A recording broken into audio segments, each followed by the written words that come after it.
On this episode of the Bronze Metalist podcast, we talk about Terra Incognita by Gojira.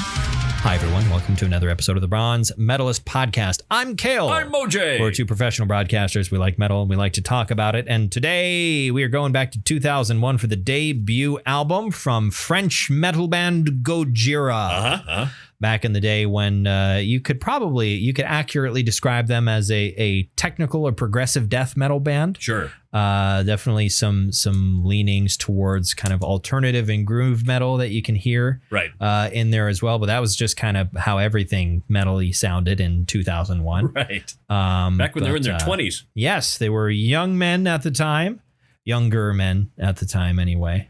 We'll talk more about Gojira later on. How are you? I'm doing fantastic. Thank you very much. That's good. Cool. You been doing anything? Not a whole lot of stuff. I went to the Hustfest over the weekend. Yeah. Well, yeah. Oh, yeah. That was, I guess, last week I went to Hustfest. Yeah. For some reason, I feel like Hustfest was already a month ago. Yeah, no, it was last week. It was last week. Yeah. If you don't know what that is, if you're listening, because you're not from North Dakota and you're not, someone with I guess Scandinavian ancestry who lives in the United States. And even then you probably don't know about it. It is the largest Scandinavian heritage festival in North America. Yeah. Hosted right here in the lovely city of Minot, North Dakota. I used to work for the guy who invented it. And how was that? Cool. And how was that? It was pretty cool. He was a loud old man. A loud old man, classic. I didn't know when he was a young man. I only knew him as a loud old man. I imagine when he was a young man, he was loud then too. He may have been. What if he got progressively louder as he got older? Maybe. That's possible. Is that what happened to Brian Blessed? Has he only gotten louder as he has aged? I don't know. He was pretty loud. He was already pretty loud. Yeah, he was already pretty loud. He was pretty loud. And I recommend at some point, if you're going to sit down and watch a movie, the 1980s Flash Gordon movie. Yeah. Was that even the 80s or was that the late 70s? Maybe it was late 70s. I was a kid when it came out. Maybe it was like 78 or 79, something like that. That's the movie that Queen made the song for. Yes. Did the soundtrack for Flash Gordon. Everybody knows that. Most people haven't seen the movie, but right. Brian Blessed is in it. Yes, and he's a barbarian with wings. Yeah, it's funny. I used to wash dishes at night. That was my job for like 3 years. Late night dishwasher. And sometimes you'd have an overload, and because it was one of those industrial dishwashers in a kitchen, and sometimes it'd be something be overloaded and something would just be tapping against the side just repeatedly, tap tap tap tap tap, and the cook, whose name is Randy, we learned to speak Klingon together. That's how we spent 40 hours alone together every week. Essentially, you just learn how to speak Klingon. Yeah, but anytime that happened in my dishwasher, he'd come wandering on the corner. It'd be Flash. My downstairs neighbors are going to wonder what you're doing. They're probably doing it right now. They're going, are they watching Flash Gordon? You mentioning learning Klingon makes me wonder. It has to be available on Duolingo, right? Klingon? Oh, I'm sure it is. Almost certainly Klingon is on Duolingo. Or you can get there's a book by Mark Orkrand, is the guy who invented the language. Klingon. Yeah. So we made flashcards and everything. It's probably Elvish too. Oh, I'm sure. Duolingo. Which version of Elvish is it? Is it Quenya? Is it Sindarin? Is it different kinds of Elvish? Is it Mississippi? Good old Mississippi Elvish. Yeah.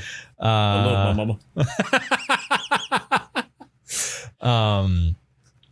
Yeah. I wonder if Lang Belta is on Duolingo. I wonder if you could learn how to speak Belter from The Expanse. That would be awesome. That'd be kind of fun. I don't know if I don't know if that exists. I think it exists as an entire language. Mm-hmm.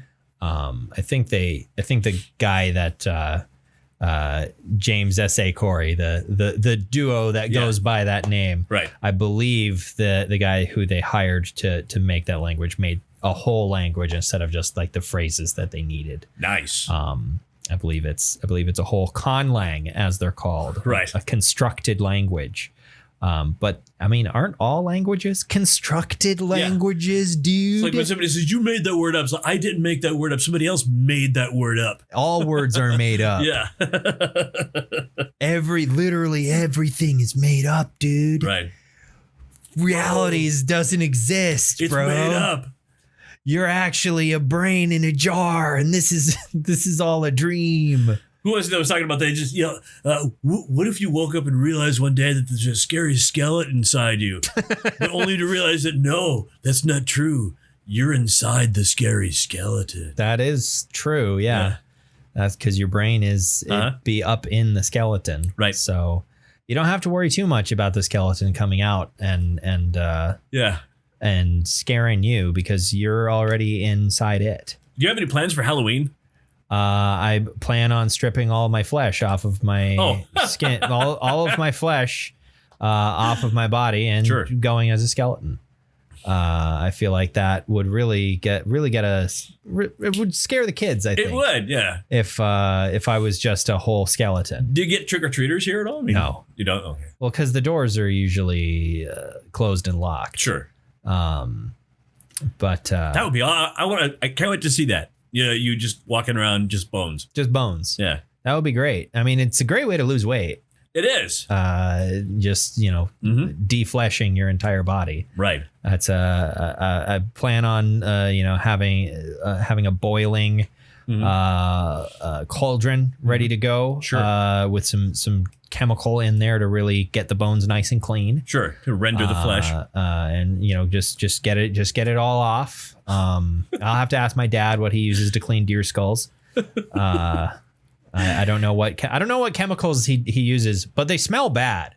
Yeah, they smell really bad. I remember the first time I ever went into a tanning area, like it was a fur and leather store, a salon. They make their own. Tanning. You're talking about like hide tanning, like making leather. You're talking about making leather. I thought you were talking about like a tanning bed. Yeah, like a person tanning their skin. No, but I remember the first time I walked because I had to. I was directing some theater, and I needed a mounted elk head. Okay. For the and we said we'll mention you guys in the flyer. Yeah. If we can just borrow this elk head for the week, and I went back into their room and it smelled exactly like Pizza Hut. Wow. It killed Pizza Hut for me for a while because he just associated it with taxidermy. Right. Oh, goodness. I wonder if you bought that from if that was done by a guy that my family knew, who I believe did a whole bunch of taxidermy. His first name was Cal. I cannot remember his last name. Was it Wilson? I don't think so. Henson. I don't think so. Because we borrowed it from Henson's Fur and Leather. Okay. I'm not sure. He was an older gentleman. I don't remember his last name, but I'm pretty sure he was from Minot. I think his name was Cal. His name was Cal.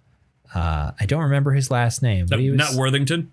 No, his last name was not Worthington. Okay. But I believe he did taxidermy. I was like, the last time I saw him I was probably like early teens. So it's been a long time, and we only ever saw him when we would go camping. Because he was just one of the other regulars at Wolf Creek every summer. Sure. And so we'd spend time with him. And as a little kid, he would, help watch us. And it's like, he was like I guess he was like a second grandpa because I only had the one grandpa growing up. Right. He was Lake Grandpa in a way. But yeah. Very nice guy.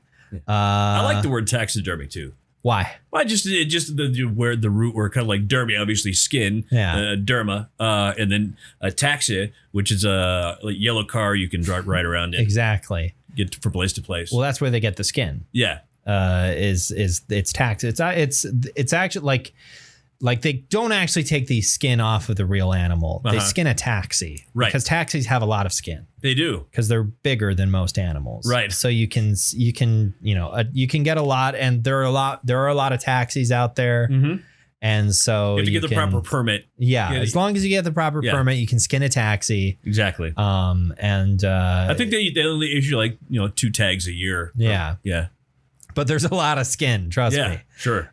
So you can sort of stretch it over the, a plastic frame of the animal that you're trying to recreate. Right. No one can actually have you ever skinned an animal? It's a big mess. Right. It's impossible to get the skin off of those things clean. No one's ever been able to do that. Any taxidermy you see, that's taxi skin. Any fur, any fur rug on a floor, that's taxi skin. They don't tell you that, but because taxis, we think of them as like being yellow, but they come in all colors and also all textures of skin and flavors. And it's remarkable how much like animals some of them look. Some of them there are some taxi skin. You don't really have to do much work, and it looks like you took that right off a bear. This has gone on way too long.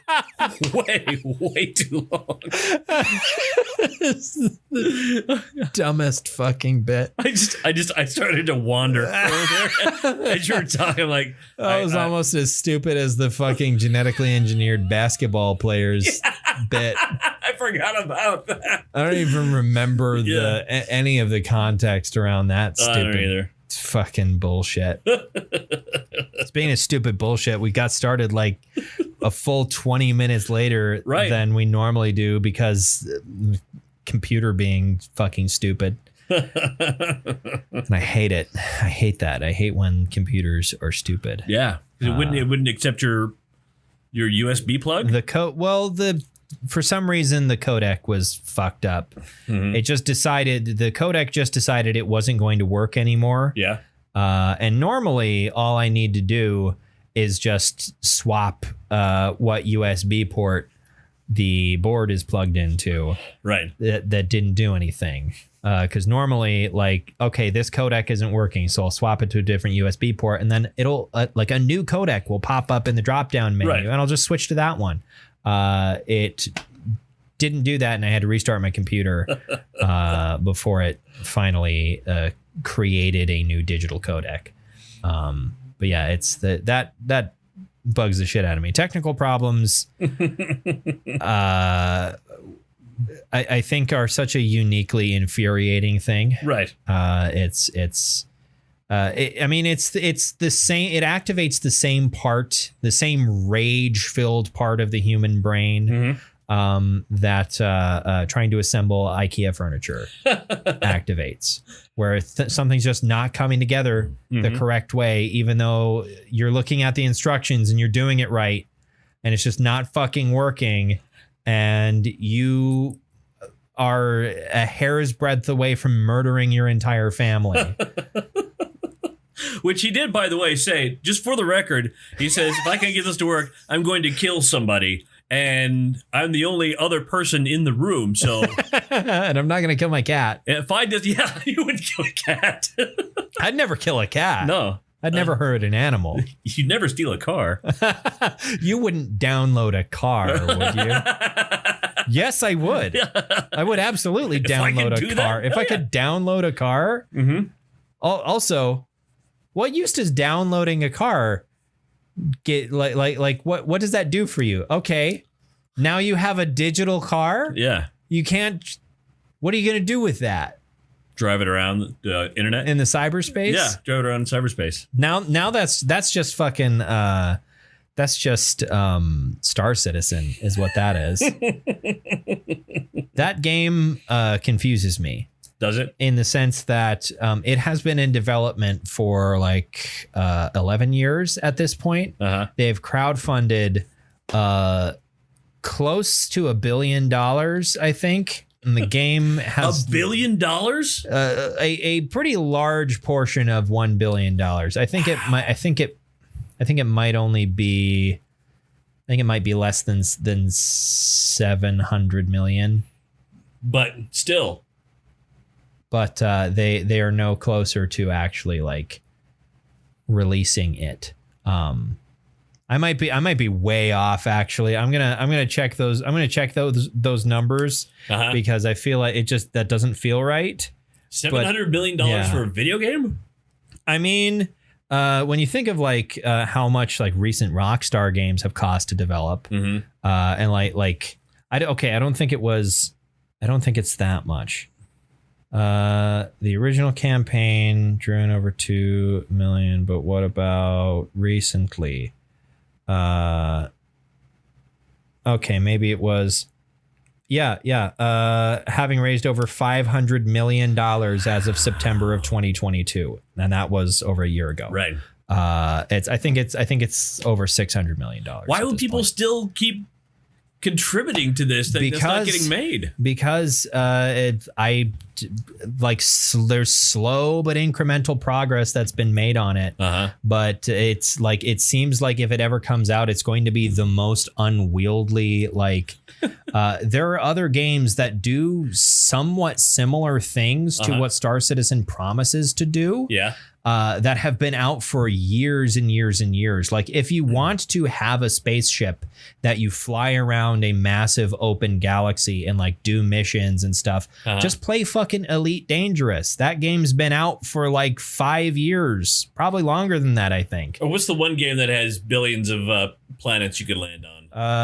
No Man's Sky. No Man's Sky, right? Yeah, the thing about Star Citizen is that it promises to be way, way, way more in depth, and like there are playable versions of the game. Like there's been a playable alpha for a while, but every single update, every single update that it has gotten is like, yeah, this still runs like absolute dog shit. It runs like a pile of dog shit, and the thing that confuses me is it's been in development for so long that I feel like by the time it comes out, it's going to be instantly outdated. Because like not even technically on a like graphical level, because the game, like what I've seen from the game, looks beautiful. Graphics are one of those things that are easy to keep up with, right? But when it comes to like gameplay systems that people have become used to, and like the way like quality of life and UI improvements and stuff like that, like, you know, things that people have discovered work better, that are harder to do than just like cranking up the fidelity a little bit more, right? Like, I think that's one of the problems that Cyberpunk had when it came out, because Cyberpunk was in development for fucking ever.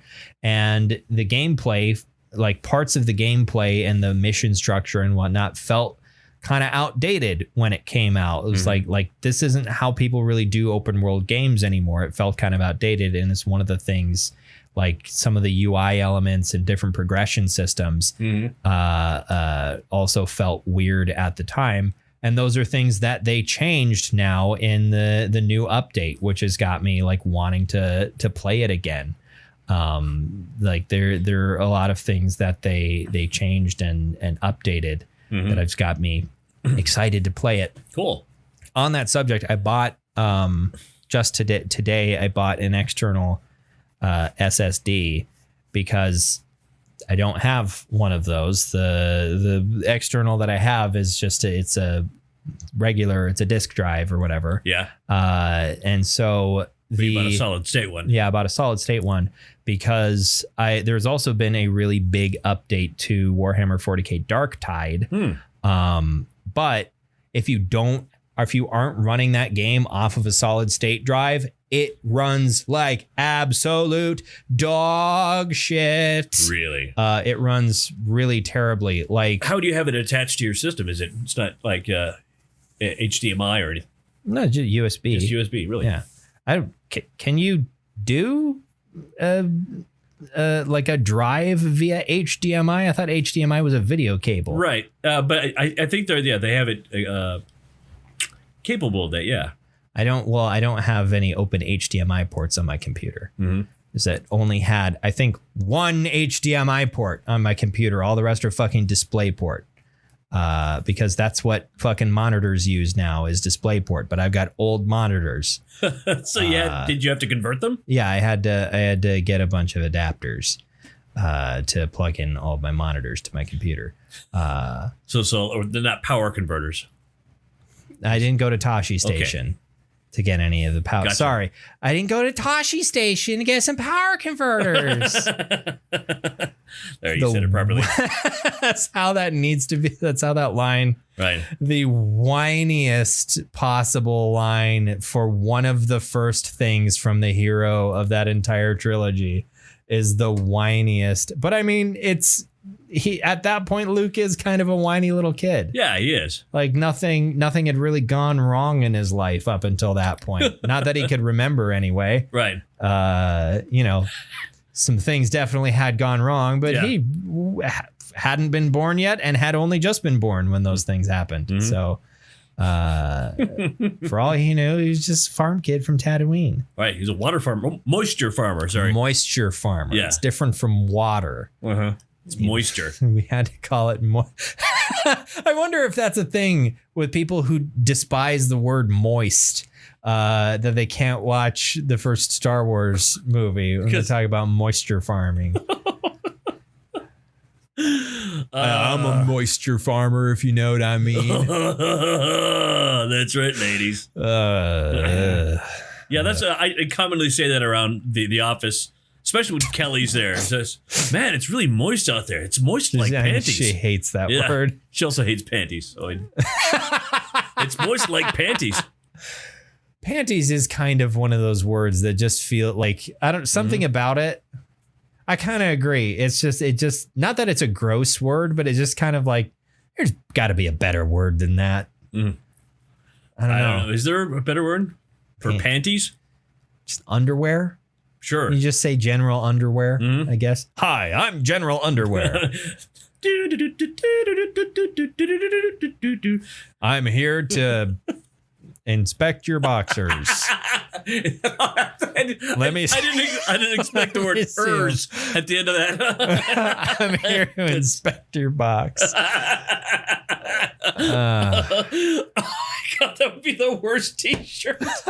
Box inspector. Box inspector. Certified box inspector. That seems like goddamn shirt. I feel like you'd see Damn Right wear that. One of our regulars that calls into the radio station. Damn right. He would. I feel like be working at the state fair, see him walk up, and he'd be wearing a shirt that says box inspector.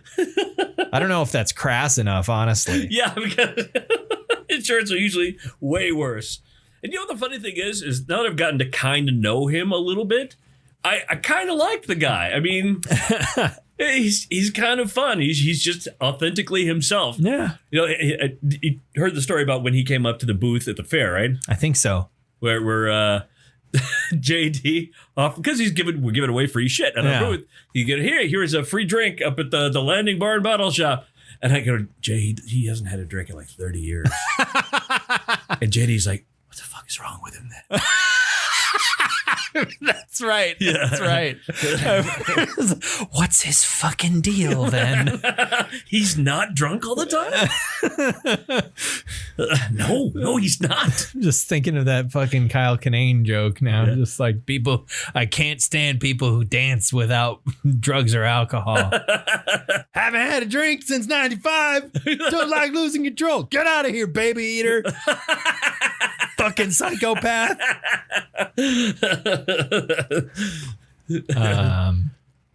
Yeah. Should we talk about Gojira? Yeah. All right. So on time here. Well, remember we started 20 minutes late. That's true. Gojira, if you don't know, they are a French heavy metal band. I guess is probably the best way to. I would describe them as a progressive metal band. Hard metal. Classic hard metal. Yeah, a progressive metal. They are a French band. Mm-hmm. They're just a band. Mm-hmm. They're not even French anymore. No, they're just a band. They're people. Mm-hmm. They are from Andres. Mm-hmm. Andres. I don't know how to pronounce it. I don't know. I don't know how. French is probably one of the worst languages for me, at least any Western language for how to pronounce something, because you feel like you've got it right, and it's almost certainly not right.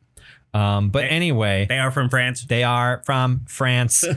We've talked about them on the podcast before, but it's been a little bit. It's been a while since we've talked about. And we haven't dug backwards in their category. Their catalog. Their catalog, yes. Yeah. We haven't gone that far back. Probably the furthest back we've gone was from March to Sirius. Right. That was eons ago. But we were talking about their first album, which is called Terra Incognita. That came out back in 2001. Back in one.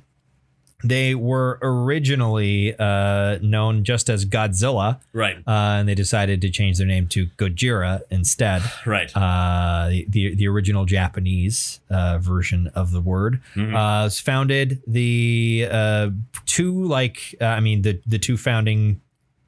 most prominent founding members are Joe and Mario Duplantier, who are brothers, two brothers, as well as lead guitarist Christian Andrew. Jean-Michel Labadie. Are they French as well? Perhaps. Who plays bass. And then there is one past member, Alexandre Cornillon, who I don't know when they were French? In the band. Yeah, I don't know. I don't know if they're French. But they got started and started playing music together in 1996. And this album in particular came out at a time, and it was written at a time when I guess Joe Duplantier had been living just in a cabin in the woods with his girlfriend. Nice. He was just living out away from the rest of humanity for a while and made this album. When I hear about that sort of thing, like it feels like the sort of thing that kind of only happens in Europe, where I feel like it's so much harder for like young people who aren't particularly wealthy to just do that in the US. Right. It's a thing that I think a lot of American men would love a chance to do. They dream about it, just like, if I could just live in a cabin in the woods away from people for a while, that would solve all my problems. No, it wouldn't. But it definitely wouldn't. But like, it's financially completely unviable for most people in the United States.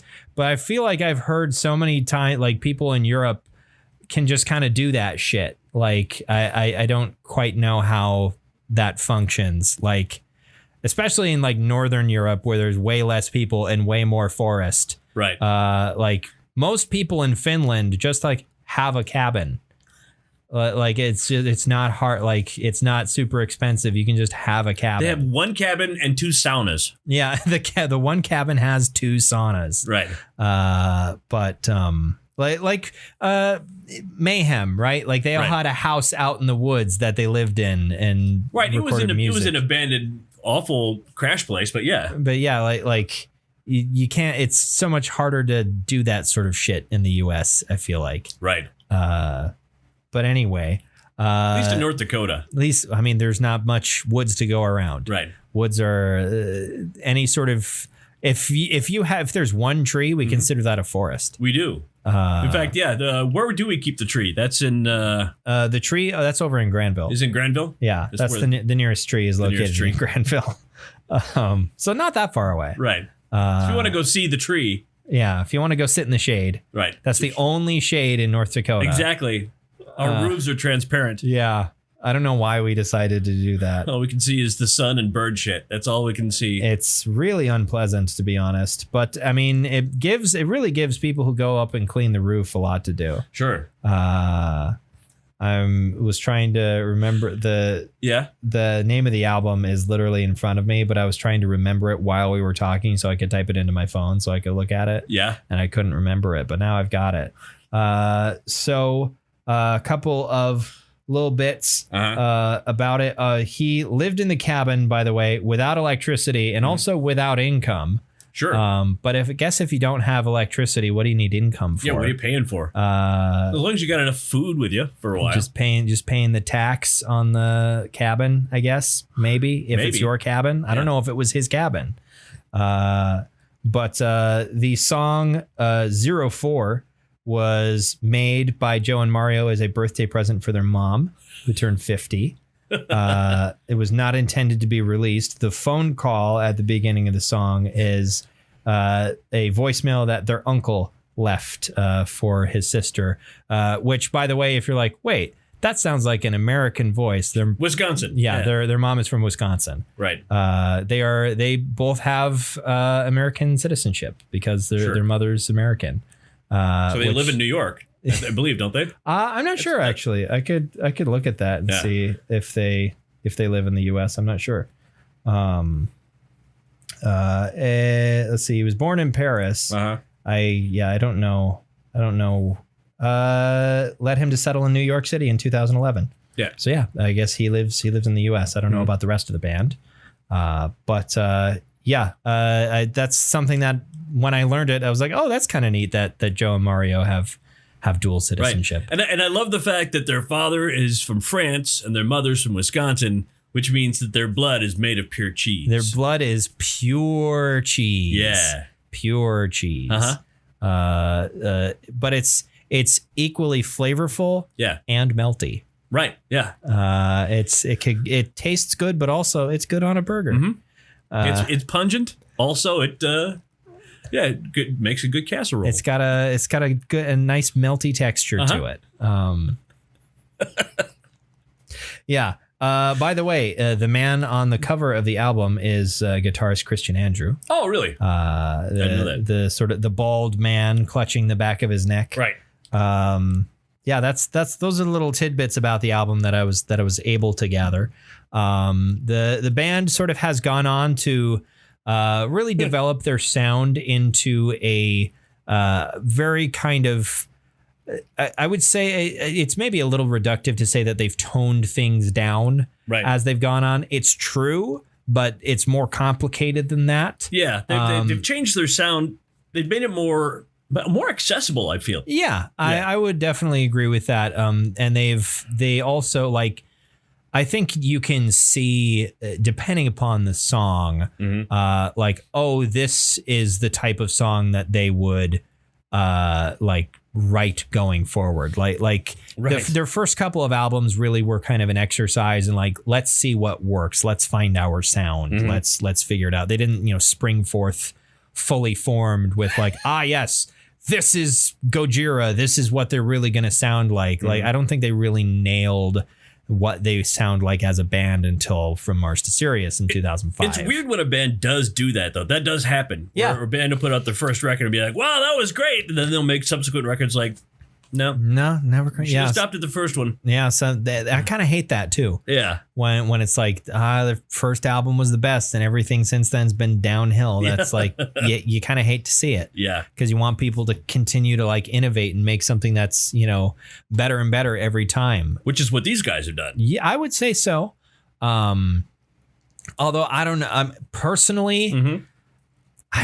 From Mars to Sirius is just so good. Yeah. In my opinion, that like everything else that has come after it has been, I don't know about better or worse, but different. Right. Maybe a similar level of quality on an objective level. But that was a turning point. But different, and it's sort of a turning point. It's kind of like From Mars to Sirius for Gojira is kind of in the same boat as Blackwater Park by Opeth for me, where like, yeah, maybe certain things were better or different after that, but it's kind of one of those albums that's just such a focal point for an entire discography that it's just the one I like the most. Even if it's not necessarily the best, although I think Blackwater Park is probably Opeth's best album, but and that's over 20 years ago. Yeah. At this point, it is over 20 years ago. Right. And so what is this album, Terra Incognita? Oh my God, it is 22 years ago. Yeah. 2001. 2001. This album leans, as opposed to the rest of their discography, which what they would develop into is a much more kind of philosophical sounding.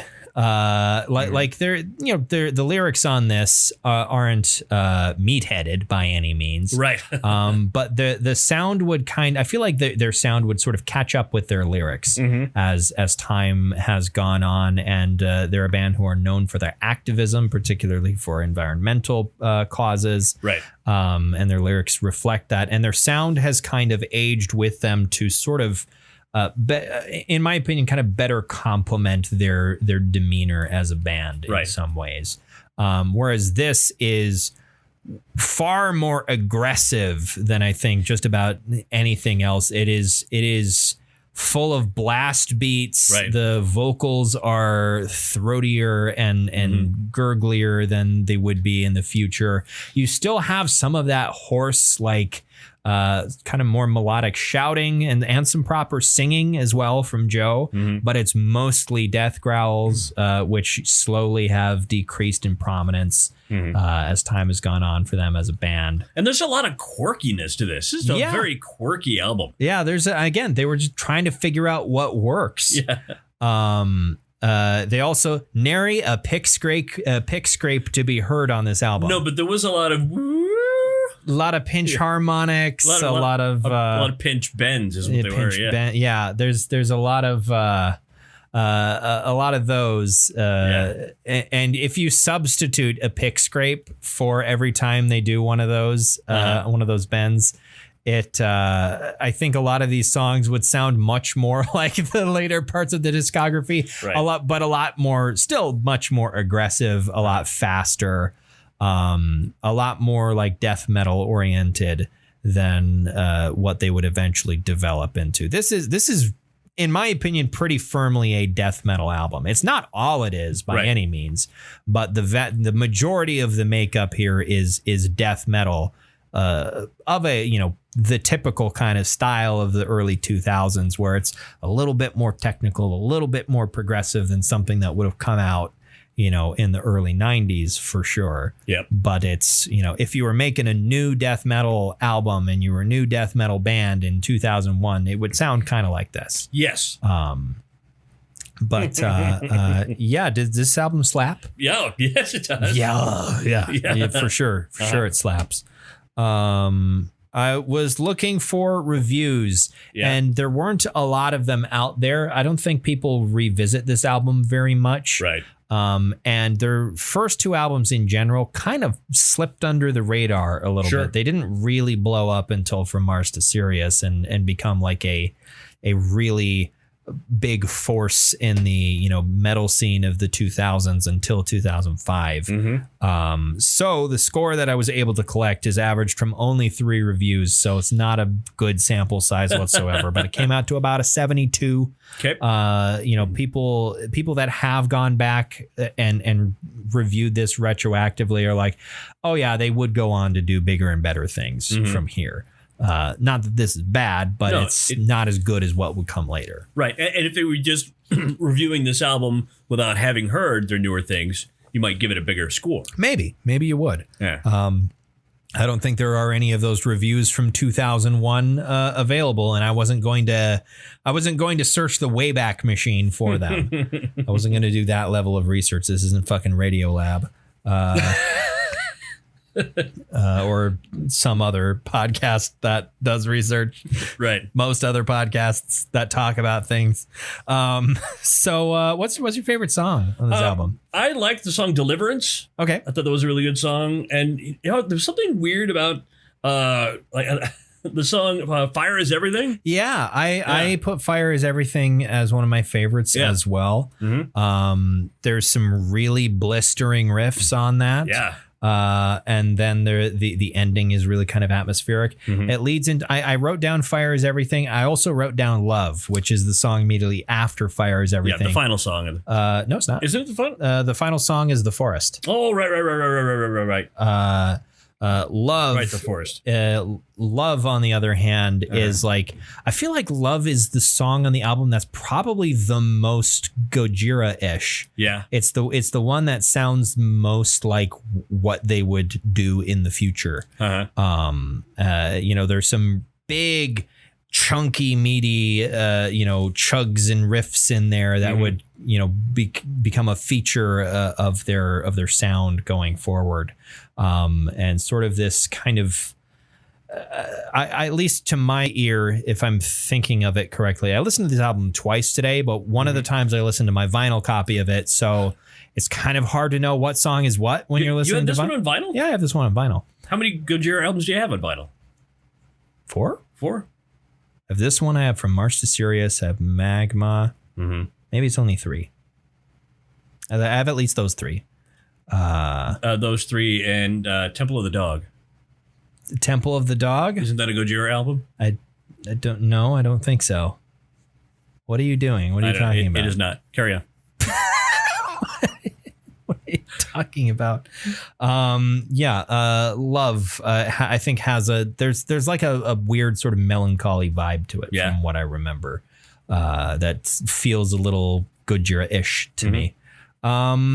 Did you have any other thoughts about this album? No, I mean, there's a lot of instrumental stuff on here. Found very interesting, like Satan is a Lawyer. Well, there are lyrics in Satan is a Lawyer, but because it's that song is like, there's a couple songs that are like split up into like halves almost, where they're like the first half will be like a sound sample or like can speak completely different. Like the first half of Satan is a Lawyer kind of goes between these big chuggy sections, and then like some Joe doing some like almost spoken word stuff, and then the second half is almost, from what I remember, almost like a thrash metal song, like really, really intense.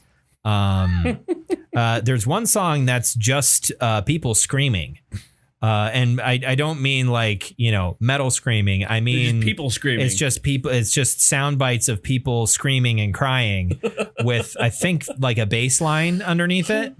It's really weird. It's like one of the most avant-garde things I think they've ever done. Made me uncomfortable. While I was listening to the vinyl, I was like, I hope my neighbor doesn't hear this and think I'm even weirder than I'm sure they already do think I am, because they probably hear me walking around this apartment talking to myself constantly. Well, I see. Here's the good thing: you have visitors. You do have visitors, at least on Sunday and on Thursday. Yeah.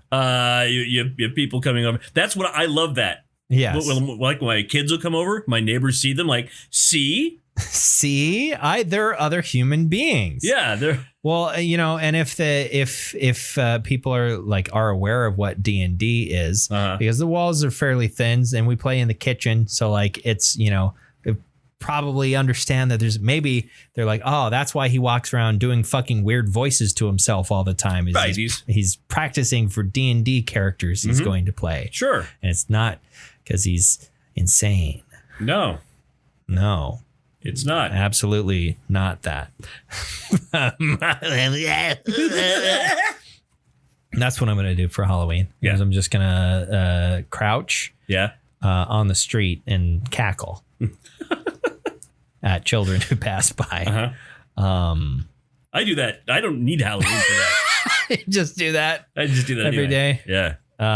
What medal are you bestowing upon Terra Incognita like Maskanata to Chewbacca? I get this a high silver. I agree. This is a silver. Yeah. Is it a Silvera? It's a Gojira song. Right.